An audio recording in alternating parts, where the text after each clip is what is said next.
ವಿಜಯಪುರದಲ್ಲಿ ಧರೆಗೆ ಉರುಳಿದ ಖಾಸಗಿ ವಿಮಾನ ಬಬಲೇಶ್ವರದ ಮಂಗಳೂರು ಗ್ರಾಮದಲ್ಲಿ ವಿಮಾನ ಪತನ ಆಗಿದೆ. ಕಲಬುರಗಿಯಿಂದ ಬೆಳಗಾವಿಗೆ ತೆರಳುತ್ತಾ ಇದ್ದಂತ ವಿಮಾನ ಬಬಲೇಶ್ವರದ ಮಂಗಳೂರು ಗ್ರಾಮದಲ್ಲಿ ವಿಮಾನ ಪತನ ಆಗಿದೆ. ಕಲಬುರಗಿಯಿಂದ ಬೆಳಗಾವಿಗೆ ವಿಮಾನ ಹೋಗ್ತಾ ಇತ್ತು. ವಿಮಾನದಲ್ಲಿ ಇಂಧನ ಖಾಲಿಯಾದ ಕಾರಣ ಖಾಸಗಿ ಜೆಟ್ ಅದು ಬಿದ್ದು ಬಿಟ್ಟಿದೆ.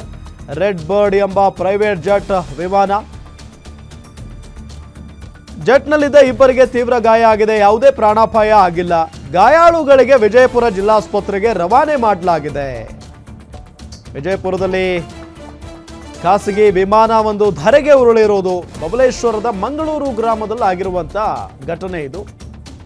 ನೋಡಿ ಅಲ್ಲಿ ಖಾಸಗಿ ಜೆಟ್ ಬಿದ್ದ ತಕ್ಷಣ ಪ್ರತಿಯೊಬ್ಬರು ಕೂಡ ಅಲ್ಲಿದ್ದಂಥವರು ಬಂದಿದ್ದಾರೆ ಏನಾಗಿದೆ ಅಂತ ಹೇಳಿ ನೋಡೋದಕ್ಕೆ. ಒಂದು ಕಡೆ ಆತಂಕ, ಜೊತೆಗೆ ಒಂದಿಷ್ಟು ಜನ ಇಲ್ಲಿ ಗಾಬರಿ ಆಗ್ಬಿಟ್ಟಿದ್ದಾರೆ. ಜೊತೆಗೆ ಒಳಗಡೆ ಇದ್ದಂಥವರೆಲ್ಲ ಗಾಯಗೊಂಡಿದ್ದಾರೆ. ಬಟ್ ಪ್ರಾಣಕ್ಕೇನೂ ಆಗಿಲ್ಲ ಅನ್ನೋ ಒಂದು ಮಾಹಿತಿಯೂ ಕೂಡ ಇದೆ. ಇದು ಈ ರೀತಿಯಾಗಿ ಬೀಳೋದಕ್ಕೆ ಏನು ಕಾರಣ ಅಂತ ಅಂದರೆ ವಿಮಾನದಲ್ಲಿ ಇಂಧನ ಖಾಲಿ ಆಗಿತ್ತಂತೆ. ಅಲ್ಲ, ಪ್ರೈವೇಟ್ ಜೆಟ್ ಅದು, ಇಂಧನ ಇದೆಯಾ ಇಲ್ವಾ, ಚೆಕ್ ಕೂಡ ಮಾಡಿಲ್ವಾ? ಇದು ಹೀಗಿರುವಂಥ ಪ್ರಶ್ನೆ. ಚೆಕ್ ಕೂಡ ಮಾಡಿಲ್ವಾ? ಚೆಕ್ ಮಾಡದೆ ಈ ರೀತಿಯಾಗಿ ಆಗೋಗ್ಬಿಡ್ತಾ ಅಂತ. ಅದೃಷ್ಟವಶಾತ್ ಯಾರಿಗೂ ಏನೂ ಆಗಿಲ್ಲ. ಸಣ್ಣ ಪುಟ್ಟ ಗಾಯಗಳಾಗಿದೆ.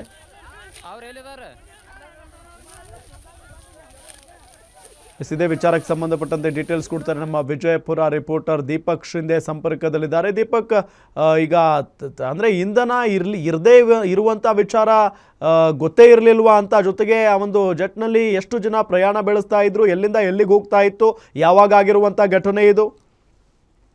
ಖಂಡಿತ ರಾಮ್, ಏನು ಈ ಒಂದು ಘಟನೆ ನಡೆದಿರುವಂತದ್ದು ವಿಜಯಪುರ ಜಿಲ್ಲೆಯ ಬಬಲೇಶ್ವರ ತಾಲೂಕಿನ ಮಂಗಳೂರು ಗ್ರಾಮ ಅಂತ ಇದೆ. ಈ ಒಂದು ಗ್ರಾಮದಲ್ಲಿ ಕಬ್ಬಿನ ಗದ್ದೆಗೆ ಈ ಒಂದು ಖಾಸಗಿ ಜೆಟ್ ವಿಮಾನ ಉರುಳಿ ಬಿದ್ದಿರುವಂತದ್ದು. ಕಲಬುರಗಿಯಿಂದ ಬೆಳಗಾವಿಗೆ ತೆರಳುತ್ತಾ ಇದ್ದಂತ ಜೆಟ್ ವಿಮಾನದಲ್ಲಿ ತೈಲ ಇರಲಿಲ್ಲ ಅನ್ನುವಂತ ಒಂದು ಕಾರಣವನ್ನ ಈಗ ಹೇಳಲಾಗ್ತಾ ಇದೆ. ಆದ್ರೆ ತಾಂತ್ರಿಕ ತೊಂದರೆ ಏನಿತ್ತು ಅನ್ನುವಂಥದ್ದು ತಜ್ಞರು ಬಂದು ಪರಿಶೀಲನೆ ನಡೆಸಿದ ಬಳಿಕ ಅಷ್ಟ ತಿಳಿದು ಬರಬೇಕು.